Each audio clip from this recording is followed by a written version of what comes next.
¿Es pecado beber vino? Esta pregunta ha generado debate entre creyentes durante siglos. La Biblia nos ofrece una perspectiva clara y equilibrada.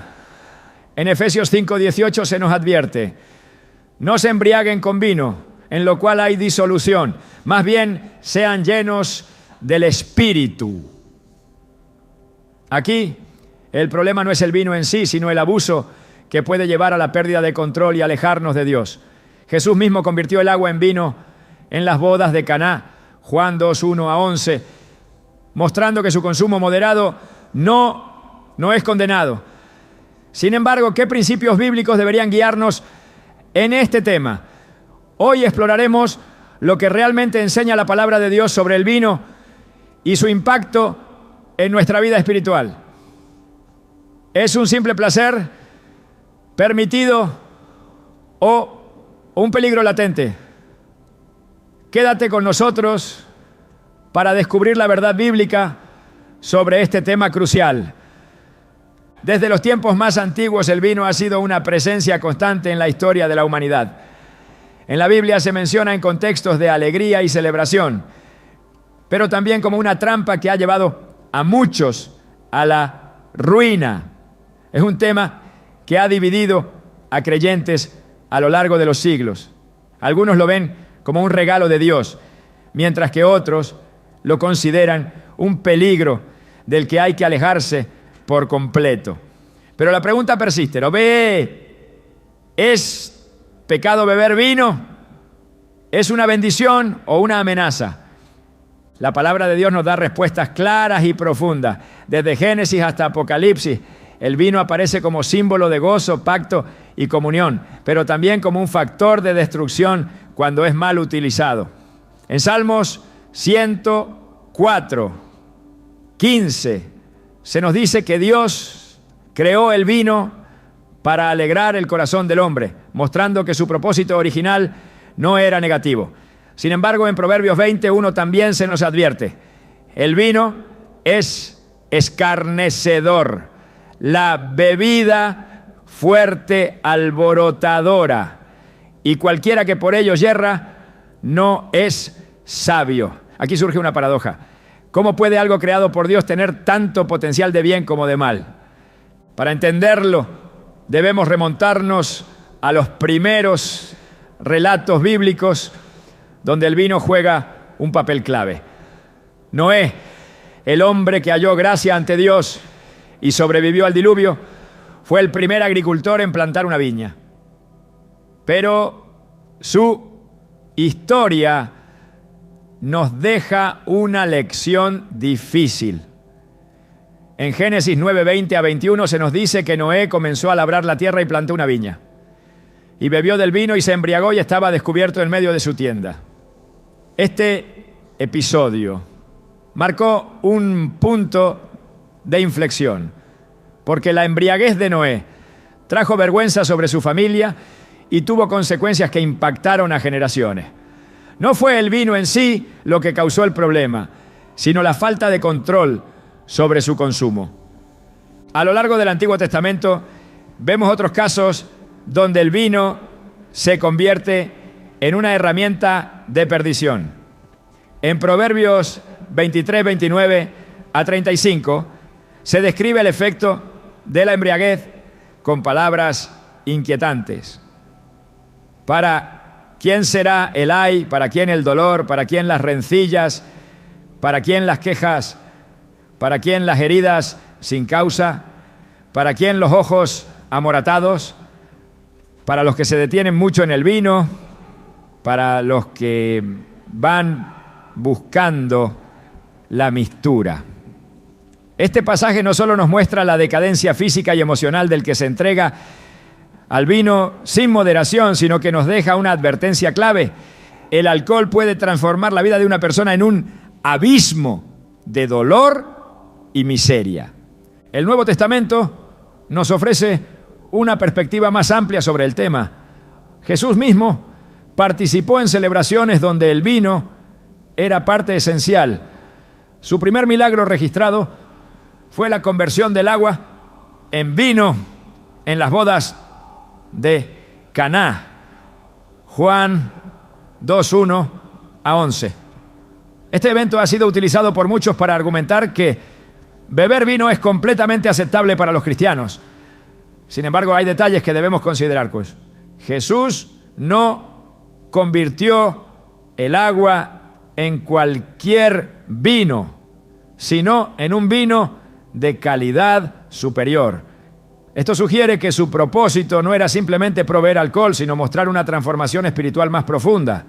Es importante notar que aunque Jesús no prohibió el vino, sí estableció principios de sobriedad y dominio propio en sus enseñanzas.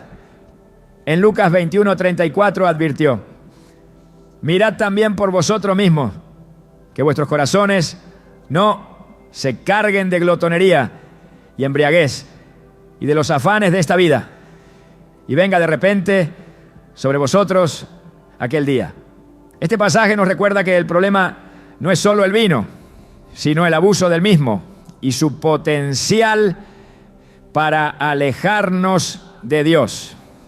Uno de los aspectos más preocupantes del consumo del vino es su capacidad para alterar la mente y el juicio.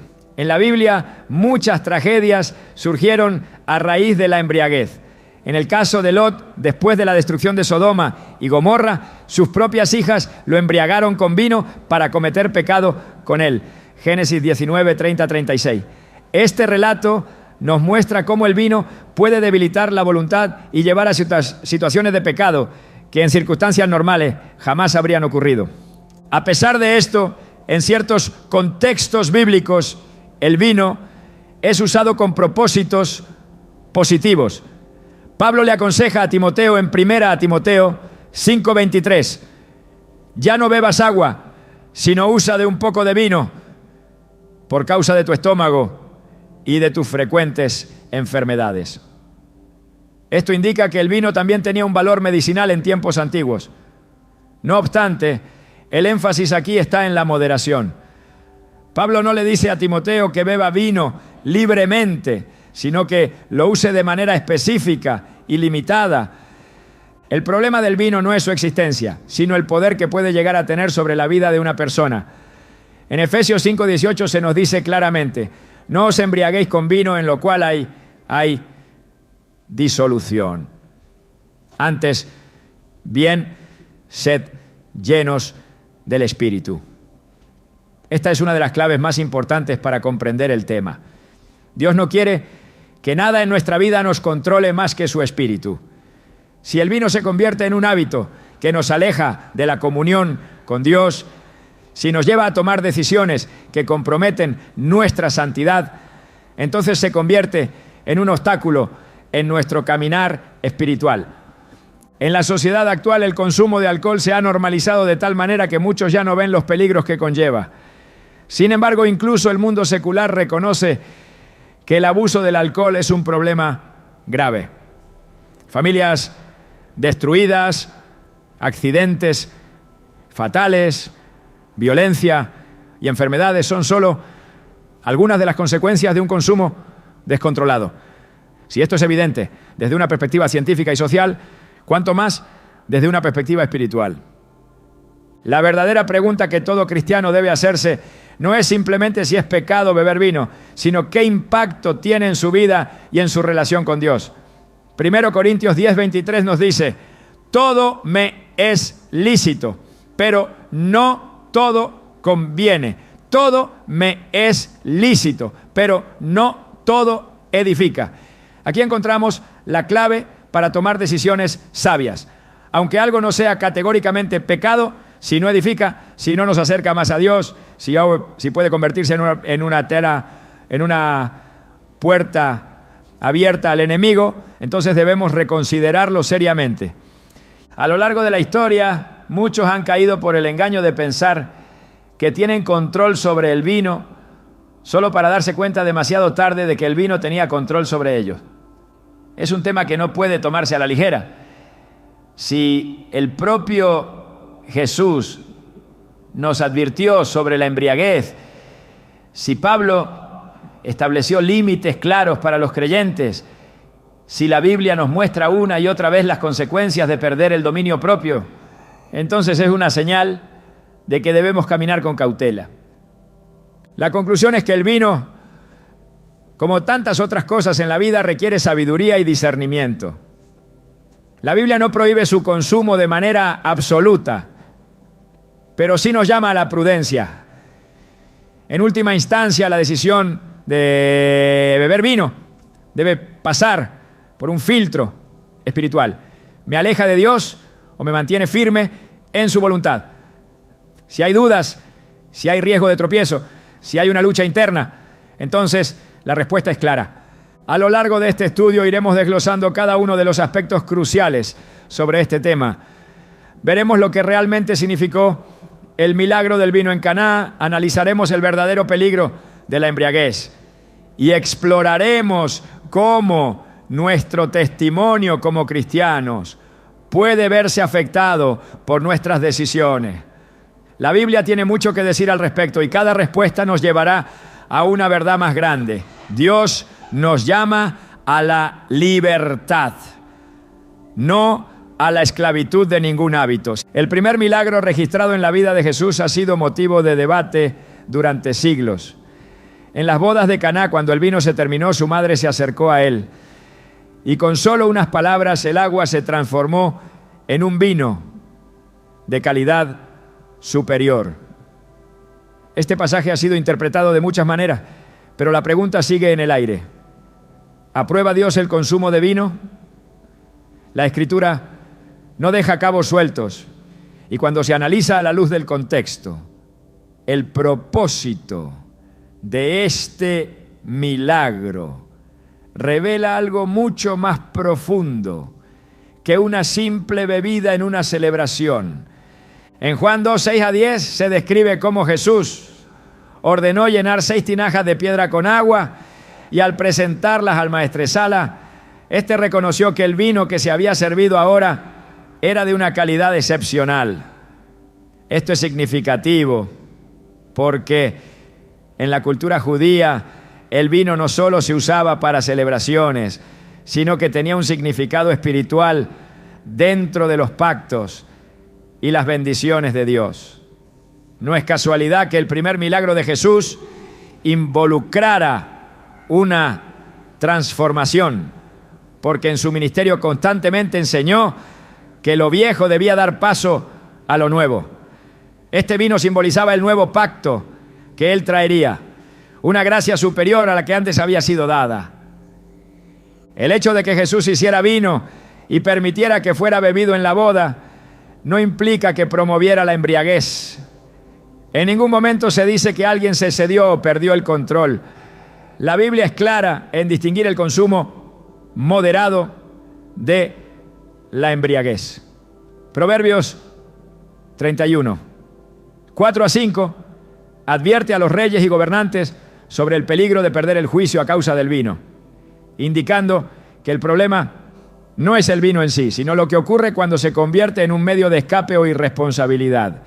En los tiempos de Jesús, el vino no era procesado con los mismos métodos industriales de hoy. Su contenido alcohólico era menor y muchas veces se mezclaba con agua para rebajarlo. En contraste, la embriaguez era vista como una señal de falta de dominio propio. En Efesios 5:18, Pablo advierte: no os embriaguéis con vino, en lo cual hay disolución, antes bien sed llenos del Espíritu. Este versículo establece una comparación importante. El Espíritu Santo debe ser la fuente de gozo y plenitud en la vida del creyente, no una sustancia externa que nuble la mente. Cuando Jesús compartió la última cena con sus discípulos, utilizó el vino como símbolo de su sangre, el nuevo pacto para el perdón de los pecados. En Mateo 26, 27 a 29, tomó la copa y dijo: bebed de ella todos, porque esto es mi sangre del nuevo pacto, que por muchos es derramada para remisión de los pecados. El uso del vino en este contexto no era una justificación para el consumo sin restricciones, sino un recordatorio del sacrificio y la comunión con Dios. El libro de Isaías describe tiempos en los que el vino se usaba como un símbolo de la bendición divina sobre el pueblo de Israel. En Isaías 25:6 se menciona cómo Dios preparará un banquete con vinos refinados en el día de su reino. Sin embargo, el mismo profeta advierte en Isaías 5:11: ay de los que se levantan de mañana para correr tras la bebida embriagante, que se quedan hasta la noche, hasta que el vino los enciende. La Escritura presenta constantemente este doble aspecto del vino, como un regalo en su uso correcto y como un peligro cuando se convierte en un exceso. En el Antiguo Testamento Dios estableció reglas claras sobre el consumo de bebidas fuertes para ciertos grupos. A los sacerdotes se les prohibió beber vino cuando entraban en el tabernáculo para ministrar, Levítico 10:9. Esto enfatizaba la necesidad de mantener la mente clara y el espíritu sobrio al servir a Dios. Los nazareos, hombres y mujeres consagrados al Señor bajo un voto especial, también debían abstenerse completamente del vino. Números 6:1-3. Este mandato no significaba que el vino fuera intrínsecamente malo, sino que en ciertos llamados específicos la abstinencia era un requisito para mantener la pureza y la concentración espiritual. En la iglesia primitiva, los líderes eran instruidos a mantener una relación equilibrada con el vino. En 1 Timoteo 3:2-3, Pablo establece que los obispos deben ser sobrios, prudentes y no dados al vino. La razón de este requisito no es arbitraria. Un líder espiritual debía ser un ejemplo de dominio propio y no permitir que ninguna sustancia comprometiera su testimonio o juicio. El apóstol Pablo enseñó principios de amor y responsabilidad en relación con el consumo de alimentos y bebidas. En Romanos 14:21 dijo: bueno es no comer carne, ni beber vino, ni nada en que tu hermano tropiece. En el contexto de esta carta, algunos creyentes tenían dudas sobre ciertos alimentos y bebidas debido a sus antecedentes religiosos. Aunque para algunos no era un problema, para otros sí lo era. Pablo enfatizó que el amor por los de los demás debe guiar nuestras decisiones.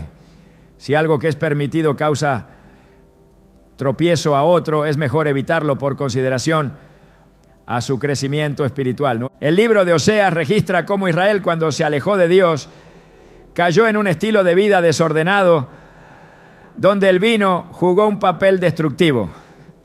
En Oseas 4:11 se menciona que la prostitución y el vino y el mosto quitan el juicio.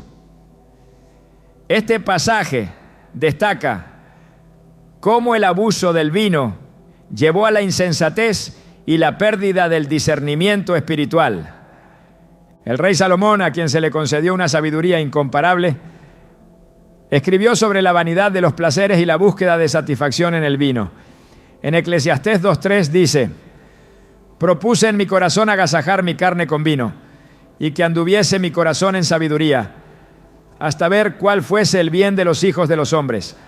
Al final de su búsqueda concluyó que todo era vanidad, y que lo único que realmente importaba era temer a Dios y guardar sus mandamientos. Eclesiastés 12:13. Uno de los relatos más fuertes sobre los efectos de la embriaguez se encuentra en Habacuc 2:15, donde Dios pronuncia juicio contra quienes inducen a otros a beber con malas intenciones. Ay del que da de beber a su prójimo juntando hiel y embriagándole para mirar su desnudez.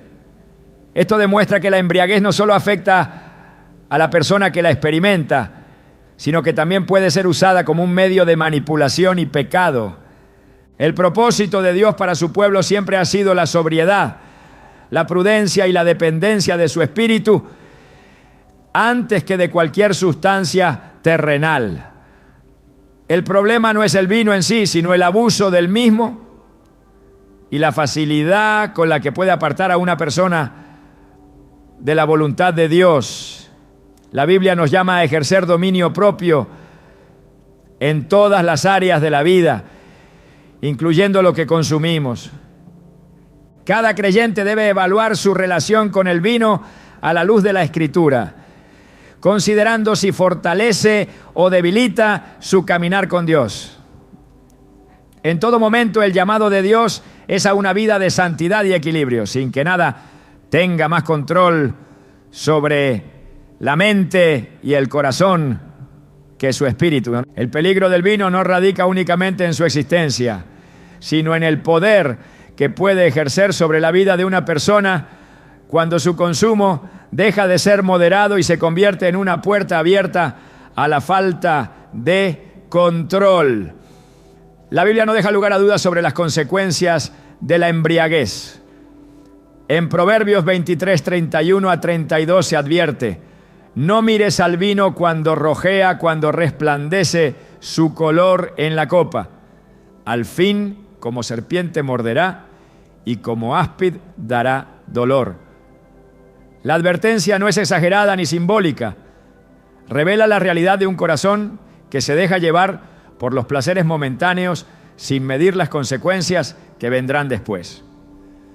Desde los tiempos antiguos, la embriaguez ha sido una causa de caída para muchas personas. En Isaías 28:7 se menciona cómo incluso los sacerdotes y profetas se desviaron a causa del vino, perdiendo el sentimiento y la capacidad de guiar al pueblo con sabiduría. Cuando la mente se nubla, el juicio se debilita y las decisiones comienzan a alejarse de la voluntad de Dios. En el libro de Daniel se relata cómo el rey Belsasar, en un banquete lleno de excesos, mandó traer los utensilios sagrados del templo de Jerusalén para beber vino con sus príncipes, mujeres y concubinas. Su desprecio por lo santo fue tan grande que esa misma noche su reino fue arrebatado de sus manos y entregado a los medos y persas. El peligro del vino se encuentra en lo que puede provocar cuando la moderación se pierde. La embriaguez ha sido la causa de innumerables tragedias a lo largo de la historia. En la parábola del hijo pródigo, el joven que pidió su herencia antes de tiempo se alejó a una tierra lejana y malgastó todo en una vida desenfrenada. No fue hasta que se vio en la miseria, alimentando cerdos y anhelando la comida que ellos comían, que entendió el precio de sus decisiones. Lucas 15, 17 describe el momento clave en su historia con una frase que lo cambia todo. Y volviendo en sí, estas palabras revelan que su mente había estado nublada, que había estado cegado por una vida de placeres efímeros, sin darse cuenta de que lo estaban alejando del verdadero propósito de su vida. El apóstol Pablo, al instruir a la iglesia, fue claro al respecto. En 1 Corintios 6:10 incluyó a los borrachos entre aquellos que no heredarán el reino de Dios, dejando en evidencia que la embriaguez no es un asunto menor. En Gálatas 5, 19 a 21 la ubica junto a las obras de la carne, contrastándola con el fruto del Espíritu. La vida del creyente debe reflejar dominio propio, templanza y sobriedad, principios que son opuestos a la falta de control que el alcohol puede generar. En múltiples ocasiones la Biblia muestra cómo el exceso de vino está vinculado con la pérdida de la conciencia espiritual. En Oseas 4:11, Dios confronta a Israel diciendo: la prostitución, el vino y el mosto quitan el juicio. La palabra utilizada aquí no solo se refiere a la embriaguez física, sino a una ceguera espiritual que impide discernir la voluntad de Dios. No es casualidad que en los momentos más críticos de la historia del pueblo de Israel, la idolatría y la embriaguez fueran mencionadas juntas. Cada vez que una nación o una persona se entregó al vino sin límites, terminó apartándose de los caminos de Dios. En el Nuevo Testamento, Pedro hace un llamado a la sobriedad como un principio fundamental de la vida cristiana. En el 1 Pedro 5:8 advierte: sed sobrios y velad, porque vuestro adversario el diablo, como león rugiente, anda alrededor buscando a quien devorar. La sobriedad no se limita a evitar la embriaguez, sino que es una actitud de vida. Es la disposición de estar alerta, de no permitir que nada debilite la relación con Dios, ni nuble la capacidad de tomar decisiones correctas. Las consecuencias de la embriaguez son claras en la vida de quienes la han permitido en su camino. En Nahum 1:10, la ira de Dios se describe contra aquellos que se enredan como espinos y como borrachos en su embriaguez. La imagen es contundente. El borracho no solo está confundido, sino atrapado en una red de la que no puede salir fácilmente. La embriaguez no solo afecta a quien la experimenta, sino que también impacta a quienes lo rodean. En el libro de Habacuc, Dios pronuncia juicio contra aquellos que inducen a otros a beber con intenciones perversas. Habacuc 2:15 dice: ay del que da de beber a su prójimo, que le acerca su hiel y le embriaga para mirar su desnudez. La referencia aquí va más allá del simple acto de beber. Habla de la manipulación, de cómo la embriaguez puede ser un medio para llevar a otros al pecado. El vino ha sido utilizado como un recurso para nublar la mente y debilitar la voluntad. En Esther 1:10-11, el rey Asuero, después de estar embriagado con vino, tomó la decisión de mandar a llamar a la reina Vastí para exhibir su belleza ante sus invitados. Fue su embriaguez la que lo llevó a actuar de manera insensata sin considerar las consecuencias de sus acciones. La Biblia constantemente llama a la prudencia en cuanto al vino. En Proverbios 31, 4-5, se advierte que no es propio de los reyes beber vino, ni de los príncipes desear la sidra, para que no olviden la ley y perviertan el derecho de los afligidos. El liderazgo y la embriaguez son incompatibles, porque quien gobierna debe tener claridad de juicio y discernimiento para tomar decisiones justas. El dominio propio es uno de los frutos del Espíritu y está diseñado para que el creyente viva en control de sus acciones y pensamientos. En 2 Timoteo 1:7 se nos recuerda que Dios no nos ha dado un espíritu de cobardía, sino de poder, de amor y de dominio propio. La embriaguez es la antítesis de este principio.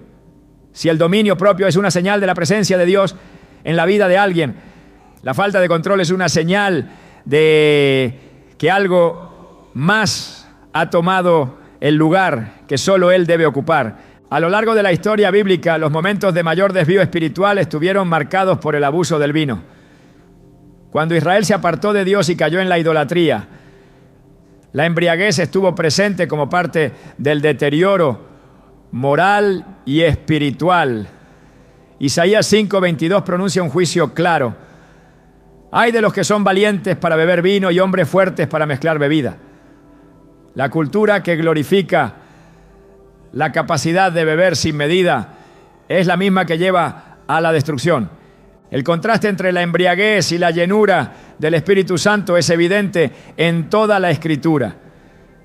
Mientras que el vino adormece los sentidos, la presencia de Dios los despierta. Mientras que el exceso de alcohol puede llevar a la insensatez, la comunión con Dios trae sabiduría. En cada caso, la Biblia deja en claro que el problema no está en la existencia del vino, sino en el poder que se le da sobre la vida. El llamado de la palabra es a la sobriedad, a la prudencia y al dominio propio. A lo largo de la Escritura, Dios ha mostrado que su voluntad es que su pueblo camine en santidad y en una relación con Él, libre de cualquier atadura. La embriaguez no es solo un problema de salud o de moralidad, es una condición que puede nublar la comunión con Dios y alejar a una persona de su propósito. El vino puede ser una bendición en su uso correcto, pero cuando se convierte en un medio de escape o en un hábito incontrolable, se transforma en un obstáculo para una vida plena en la presencia de Dios. El testimonio de un creyente no solo se expresa en palabras, sino en cada decisión que toma. La vida cristiana no es un conjunto de reglas vacías, sino un reflejo de la relación con Dios. Todo lo que una persona hace comunica un mensaje, y lo que permite en su vida revela quién gobierna su corazón. La Escritura deja en claro que la conducta del creyente debe ser intachable, no solo delante de Dios, sino también ante los demás. En 1 Corintios 10:31 se nos instruye con precisión: si pues coméis o bebéis o hacéis otra cosa, hacedlo todo para la gloria de Dios. Esta declaración no deja espacio para las medias tintas. Cada acción, cada decisión, incluso las que parecen triviales, deben estar alineadas con un propósito superior. El vino, al ser un tema tan debatido, se convierte en un punto de evaluación para quienes desean vivir en integridad. No es solo un asunto personal, sino un reflejo del impacto que puede tener en otros. La palabra de Dios muestra que, aunque algo no sea inherentemente pecaminoso, puede convertirse en un tropiezo para alguien más. En Romanos 14:21 se enfatiza esta verdad. Bueno es no comer carne, ni beber vino, ni nada, en que tu hermano tropiece o se ofenda o se debilite. Esto plantea una pregunta fundamental. Si un acto es permitido, pero tiene el potencial de dañar la fe de otro, ¿qué es más importante, la libertad personal o la edificación del prójimo? El llamado de la Escritura es a vivir con discernimiento, considerando no solo lo que es lícito, sino lo que es provechoso. En 1 Corintios 8:9 se advierte: pero mirad que esta libertad vuestra no venga a ser tropezadero para los débiles. El vino es un tema en el que este principio se vuelve crucial. La embriaguez es condenada con claridad, pero incluso cuando no se llega a ese punto, la percepción de quienes observan puede ser un factor determinante. El apóstol Pablo modeló esta actitud de sacrificio por amor a los demás.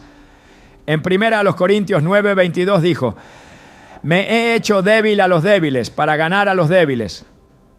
A todos me he hecho de todo, para que de todos modos salve a algunos. Su enfoque no estaba en lo que él tenía derecho a hacer, sino en lo que era más beneficioso para el cuerpo de Cristo. Si un acto puede generar dudas o alejar a alguien del camino correcto, la decisión es clara: es mejor abstenerse.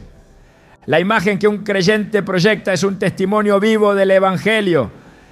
Jesús advirtió sobre la importancia de la luz que cada persona refleja. En Mateo 5:16 dijo: así alumbre vuestra luz delante de los hombres para que vean vuestras buenas obras y glorifiquen a vuestro Padre que está en los cielos. No se trata de apariencia o de complacer estándares humanos, sino de ser un reflejo de la santidad de Dios. La Escritura muestra que aquellos en posiciones de liderazgo espiritual tenían un estándar aún más alto en cuanto al vino. En 1 Timoteo 3:2-3 se establece que un obispo debe ser sobrio, prudente, decoroso, hospedador, apto para enseñar, no dado al vino. No es una cuestión de legalismo, sino de responsabilidad. Quienes guían a otros en la fe deben ser ejemplos de dominio propio, mostrando que nada tiene poder sobre ellos fuera de la voluntad de Dios. El contraste entre la llenura del Espíritu Santo y la influencia del vino se presenta de manera directa en Efesios 5:18. No os embriaguéis con vino, en lo cual hay disolución, antes bien sed llenos del Espíritu.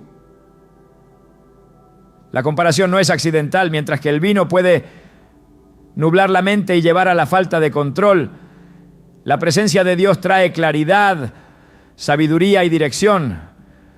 Un creyente no puede vivir bajo dos influencias opuestas. A lo largo de la historia de Israel, el pueblo cayó repetidamente en prácticas que los alejaron de Dios. Y la embriaguez fue un factor común en estos momentos de decadencia espiritual. En Amós 6:6, Dios confronta a aquellos y dice: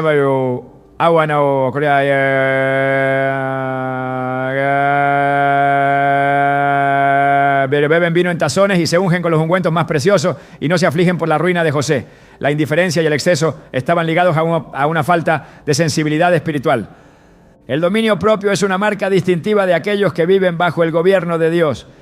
En Gálatas 5, 22, 23 se menciona como parte del fruto del Espíritu Santo.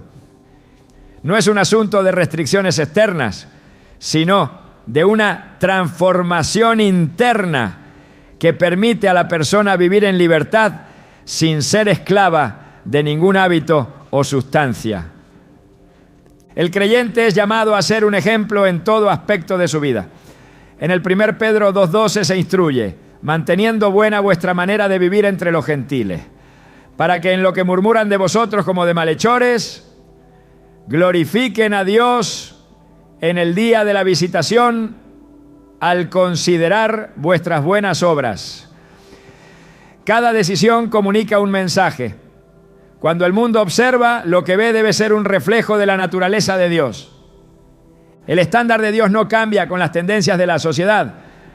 La cultura puede normalizar lo que antes era impensable, pero la verdad permanece. En Romanos 12:12 ordena: no os conforméis a este siglo, sino transformaos por medio de la renovación de vuestro entendimiento, para que comprobéis cuál sea la buena voluntad de Dios, agradable y perfecta. Cada aspecto de la vida debe pasar por este filtro.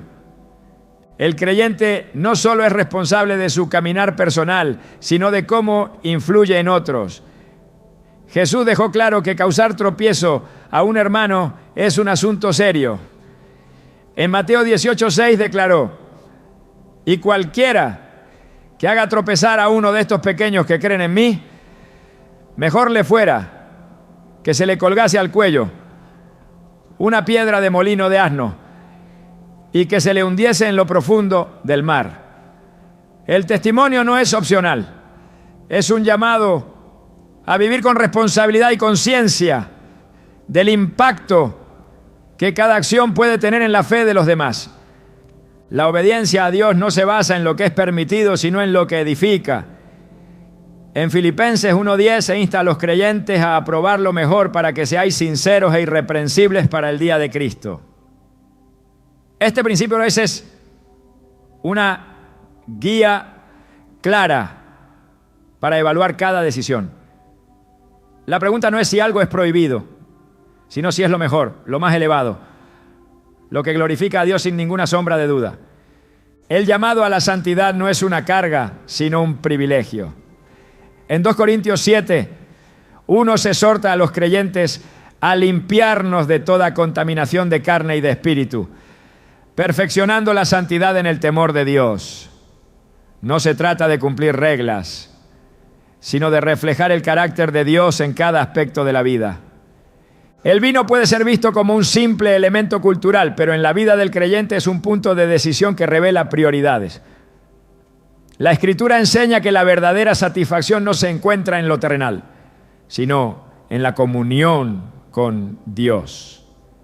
En el Salmo 16:11 se declara: en tu presencia hay plenitud de gozo, delicias a tu diestra para siempre. No hay nada en este mundo que pueda ofrecer una satisfacción mayor que la presencia de Dios. Cada creyente tiene el desafío de evaluar su vida a la luz de la palabra.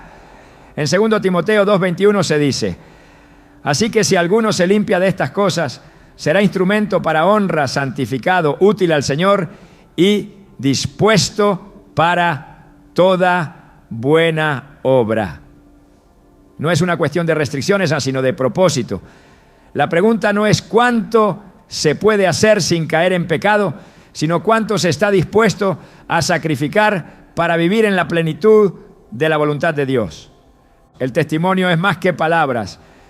Es una vida vivida en coherencia con la fe que se profesa. El mundo observa y la responsabilidad es clara. La meta no es ver qué tan cerca se puede estar del límite sin cruzarlo, sino qué tan cerca se puede caminar de Dios sin distracciones. La decisión no se trata solo del vino, sino del deseo de vivir con una entrega total a aquel que llamó a su pueblo a ser luz en medio de las tinieblas. El dominio propio es una de las marcas más claras de una vida gobernada por Dios. En toda la Escritura se enfatiza la importancia de que el creyente tenga control sobre sus pensamientos, emociones y decisiones, sin ser esclavo de impulsos ni de influencias externas que puedan desviar su camino. En 1 Corintios 6:12 se establece un principio fundamental. Todas las cosas me son lícitas, mas no todas convienen. Todas las cosas me son lícitas, mas yo no me dejaré dominar por ninguna. Este versículo no deja lugar a dudas sobre el estándar que debe regir cada aspecto de la vida cristiana. Aunque algo pueda ser permitido, si tiene el potencial de convertirse en una atadura o de ejercer dominio sobre la voluntad, entonces debe ser cuestionado. La advertencia contra la falta de control no es un tema menor. En Tito 2:11-12 se explica que la gracia de Dios nos enseña a vivir sobria, justa y piadosamente en este siglo presente. La sobriedad no se refiere únicamente a evitar la embriaguez, sino a una actitud de vida en la que cada decisión es tomada con conciencia y responsabilidad. No se trata solo de evitar lo prohibido, sino de elegir lo que edifica y fortalece la relación con Dios. En la Biblia el vino aparece tanto como un elemento de celebración como un símbolo de advertencia. La diferencia entre ambos usos no está en la sustancia en sí, sino en la manera en que se relaciona con ella. En Proverbios 25-28 se compara a la persona sin dominio propio con una ciudad derribada y sin muros. La imagen es clara. Sin control, cualquier influencia externa puede entrar y destruir lo que se había edificado. El llamado a la prudencia es constante en la Escritura. En el 1 Pedro 1:13 se instruye: ceñid los lomos de vuestro entendimiento, sed sobrios y esperad por completo en la gracia que se os traerá cuando Jesucristo sea manifestado. La sobriedad no es una opción, sino una necesidad para quien espera la venida del Señor. Un creyente que vive con dominio propio no se deja arrastrar por las emociones, las presiones externas, ni las tendencias de la cultura, sino que se mantiene firme en la verdad de la palabra. En la carta a los Gálatas, Pablo describe la lucha entre la carne y el espíritu. En Gálatas 5:16 se da una instrucción clave. Digo, pues andad en el espíritu y no satisfagáis los deseos de la carne. La carne busca lo fácil, lo inmediato, lo que ofrece placer sin considerar las consecuencias. El espíritu, en cambio, guía a la prudencia y la santidad. La embriaguez como obra de la carne es mencionada junto con la idolatría, las enemistades y otras prácticas que alejan a la persona de Dios.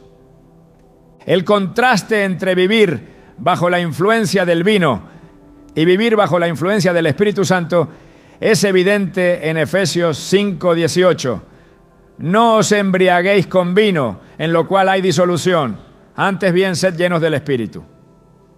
La embriaguez lleva al desorden, a la confusión y a la pérdida de control. La llenura del Espíritu, en cambio, trae claridad, dirección y paz. Una vida dirigida por Dios no necesita estímulos externos para encontrar gozo, porque el gozo verdadero proviene de la comunión con Él. La Escritura no solo advierte sobre el peligro de la embriaguez, sino que también revela sus consecuencias. En Isaías 28:7 se menciona que los sacerdotes y profetas erraban a causa del vino, perdiendo la capacidad de juzgar con justicia y de guiar correctamente al pueblo. Cuando el discernimiento se debilita, las decisiones dejan de estar alineadas con la voluntad de Dios y comienzan a ser influenciadas por impulsos momentáneos. La idolatría y la embriaguez aparecen juntas en múltiples pasajes de la Biblia, mostrando que ambas están conectadas en la manera en que apartan el corazón de Dios. En Oseas 4:11 se declara: la prostitución, el vino y el mosto quitan el juicio. Cuando algo se convierte en un sustituto de la dependencia en Dios, deja de ser una elección inofensiva y se transforma en un obstáculo para la vida espiritual. El llamado a vivir en santidad implica tomar decisiones que reflejen la voluntad de Dios en todo momento. En 2 Corintios 6:17 se exhorta: salid de en medio de ellos y apartaos, dice el Señor, y no toquéis lo inmundo, y yo os recibiré. No se trata solo de evitar el pecado evidente, sino de mantenerse lejos de cualquier cosa que pueda comprometer el testimonio y la relación con Dios. El dominio propio no es un esfuerzo humano, sino el resultado de una vida sometida al Espíritu Santo. En 2 Timoteo 1:7 se afirma: porque no nos ha dado Dios espíritu de cobardía, sino de poder, de amor y de dominio propio. La presencia de Dios en la vida del creyente produce estabilidad, claridad y control. Una persona llena del Espíritu no necesita depender de nada externo para encontrar satisfacción, porque su plenitud proviene de su relación con Dios. El peligro del vino no está solo en su consumo, sino en lo que puede representar cuando se convierte en una fuente de escape o en una práctica que roba el enfoque de lo eterno. En Lucas 21:34, Jesús advierte: mirad también por vosotros mismos, que vuestros corazones no se carguen de glotonería y embriaguez y de los afanes de esta vida, y venga de repente sobre vosotros aquel día. La distracción es una estrategia del enemigo para debilitar la preparación espiritual. En 1 Tesalonicenses 5:6-8 se refuerza la idea de que el creyente debe estar alerta y sobrio. No durmamos pues como los demás, sino velemos y seamos sobrios. Pues los que duermen de noche duermen, y los que se embriagan de noche se embriagan. Pero nosotros que somos del día, seamos sobrios, habiéndonos vestido con la coraza de fe y de amor y con la esperanza de salvación como yelmo. La sobriedad no es solo una práctica, sino una identidad para quienes han sido llamados a ser luz en medio de la oscuridad. El propósito de Dios para sus hijos es la libertad, no la esclavitud a ningún hábito ni deseo de la carne. En Juan 8:36 se declara: así que si el Hijo os libertare, seréis verdaderamente libres. La verdadera libertad no consiste en hacer lo que se quiere sin restricciones, sino en vivir sin que nada tenga poder sobre la voluntad. Cada decisión revela en quién o en qué se encuentra la confianza. En Proverbios 3:5-6 se instruye: fíate de Jehová de todo tu corazón y no te apoyes en tu propia prudencia. Reconócelo en todos tus caminos y Él enderezará tus veredas. Depender de Dios implica someter cada aspecto de la vida a su dirección, sin permitir que nada más tome su lugar.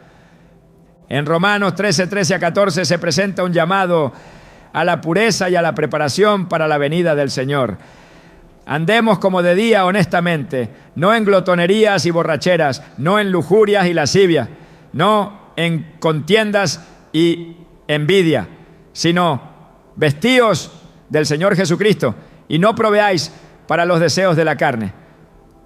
La vida cristiana no es una serie de restricciones, sino un llamado a vivir con propósito y con una visión eterna.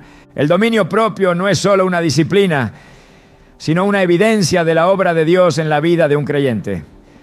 En Filipenses 4:5 se da una instrucción clara: vuestra gentileza sea conocida de todos los hombres. El Señor está cerca. Cada elección debe ser hecha con la conciencia de que la vida no es solo para el presente, sino con la expectativa del regreso de Cristo. El creyente no está llamado a ver qué tanto puede hacer sin caer en pecado, sino a preguntarse qué tan cerca puede estar de la voluntad de Dios sin distracciones. La verdadera pregunta no es si algo es permitido, sino si es lo mejor, si glorifica a Dios y si fortalece la comunión con Él. El dominio propio es una señal de madurez espiritual, un reflejo de una vida que ha entendido que lo más valioso no es la libertad sin límites, sino la rendición total a aquel que da propósito y significado a cada decisión. La decisión de beber o abstenerse no es una cuestión superficial, sino una elección que revela el nivel de compromiso con la voluntad de Dios. A lo largo de la Escritura, el llamado a la prudencia y a la sobriedad se repite con claridad, mostrando que no se trata solo de lo que es permitido, sino de lo que es provechoso. En Filipenses 1, 9 a 10 se expresa un deseo profundo. Y esto pido en oración, que vuestro amor abunde aún más y más en conocimiento y en toda comprensión, para que aprobéis lo mejor, a fin de que seáis sinceros e irreprensibles para el día de Cristo. La vida cristiana no se define por cuánto se puede hacer sin cruzar la línea del pecado, sino por el anhelo de buscar lo mejor en cada decisión. El creyente está llamado a vivir con discernimiento, a evaluar no solo las acciones, sino las motivaciones detrás de ellas. En Proverbios 4, 26 a 27 se da una instrucción clave. Examina la senda de tus pies y todos tus caminos sean rectos. No te desvíes a la derecha ni a la izquierda. Aparta tu pie del mal. Caminar con sabiduría implica reconocer que hay decisiones que, aunque no sean condenadas explícitamente, pueden desviar la atención de lo verdaderamente importante. El corazón es el centro de cada decisión. En Lucas 6:45 Jesús enseñó que el hombre bueno del buen tesoro de su corazón saca lo bueno, y el hombre malo del mal tesoro de su corazón saca lo malo, porque de la abundancia del corazón habla la boca. Si una acción se convierte en un motivo de justificación, en un punto de debate constante o en una fuente de tropiezo, entonces deja de ser un asunto neutral y comienza a revelar algo más profundo. En la carta a los Colosenses, Pablo da una advertencia clara sobre la influencia que ciertas prácticas pueden tener en la vida espiritual. En Colosenses 2:8 se nos insta a no ser llevados por filosofías huecas y engañosas, según las tradiciones de los hombres y no según Cristo. La cultura y la sociedad pueden normalizar ciertas costumbres, pero la pregunta que debe guiar cada decisión es si esa práctica acerca o aleja del propósito divino. El llamado a la santidad no es una sugerencia, sino un mandato. En el 1 Pedro 1, 15 a 16 se establece: sino como aquel que os llamó es santo, sed también vosotros santos en toda vuestra manera de vivir. Porque escrito está: sed santos, porque yo soy santo. La santidad no se trata solo de evitar lo malo, sino de consagrarse completamente a Dios. Cada elección debe ser filtrada a través de esta verdad. El estándar de Dios no cambia con el tiempo ni con las opiniones humanas. En Hebreos 13:8 se declara: Jesucristo es el mismo ayer y hoy y por los siglos. Si la palabra advierte sobre los peligros de la embriaguez y llama a la sobriedad, no es un principio que pueda ajustarse según la conveniencia personal. La verdadera libertad no consiste en justificar ciertas prácticas, sino en vivir de tal manera que nada obstaculice la comunión con Dios.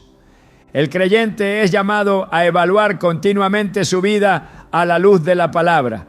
En 2 Corintios 13:5 se da un mandato claro: examinaos a vosotros mismos si estáis en la fe. Probaos a vosotros mismos. Esta autoevaluación no debe basarse en comparaciones con otros, sino en la guía del Espíritu Santo y en la revelación de las Escrituras. No se trata de medir qué tanto se puede hacer sin caer, sino de asegurarse de estar caminando en alineación con la voluntad divina. El testimonio es un factor crucial en esta decisión. En Mateo 5:14 a 16 Jesús enseñó que sus seguidores son la luz del mundo, llamados a brillar de tal manera que glorifiquen al Padre Celestial. Si una acción, por pequeña que parezca, tiene el potencial de apagar esa luz o de ser malinterpretada, entonces la respuesta es clara. No se trata de vivir bajo el juicio de los demás, sino de ser conscientes del impacto que cada decisión puede tener en quienes observan.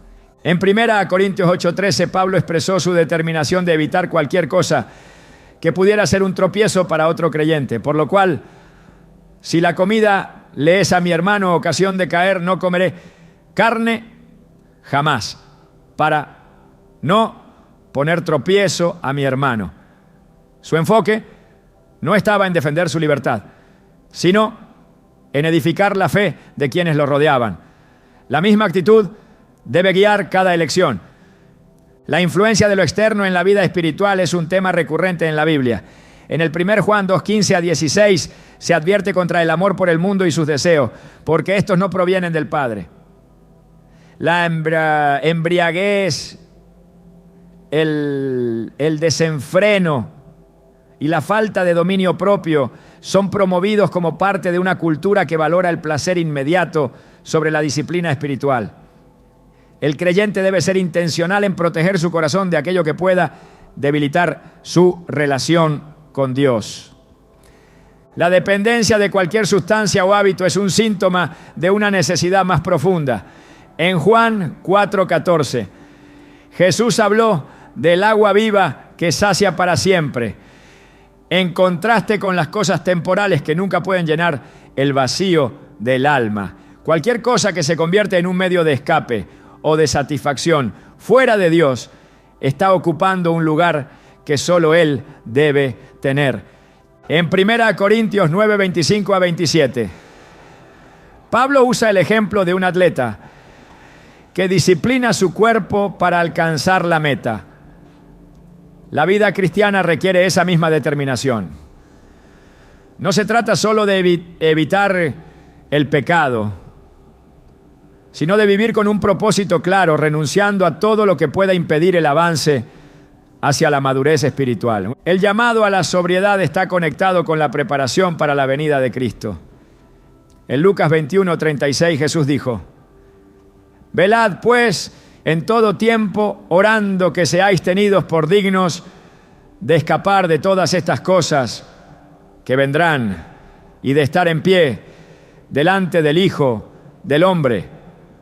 Un corazón distraído, enfocado en placeres momentáneos o atrapado en debates sobre lo permitido y lo prohibido, corre el riesgo de no estar listo cuando el Señor regrese.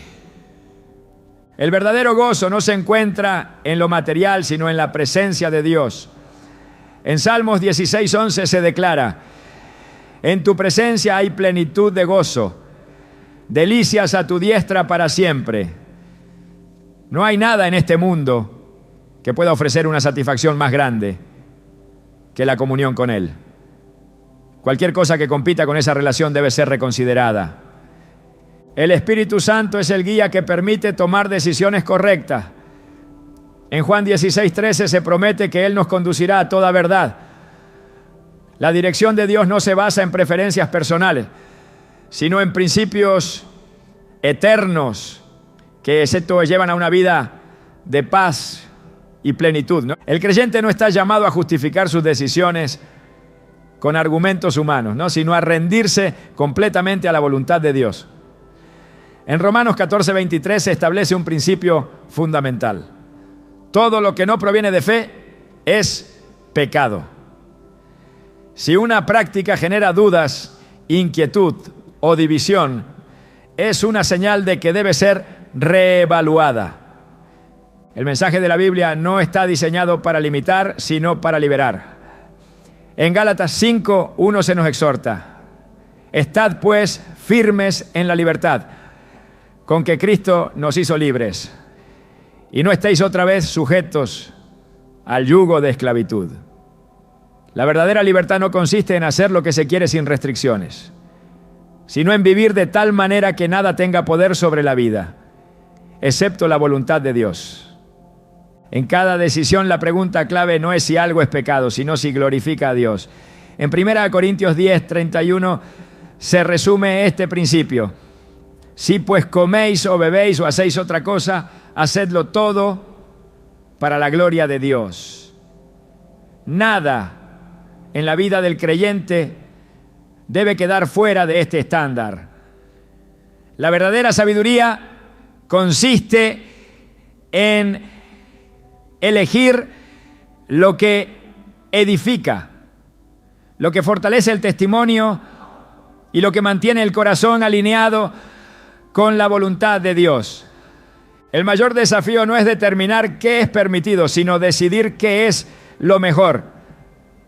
La vida cristiana no se trata de caminar en el límite de lo aceptable, sino de avanzar con firmeza hacia la santidad, sin distracciones ni concesiones. En todo momento, el objetivo debe ser reflejar la gloria de Dios, vivir con propósito y mantenerse firme hasta el final. La verdadera pregunta no es si beber vino es pecado, sino qué lugar ocupa en la vida del creyente. A lo largo de la historia, la humanidad ha intentado justificar muchas de sus elecciones con argumentos basados en la cultura, la tradición o con la interpretación personal, pero la Escritura siempre dirige el corazón hacia un principio superior. Todo debe someterse a la voluntad de Dios. El vino no es una excepción, no es una cuestión de reglas, sino de discernimiento, de prioridades y de propósito.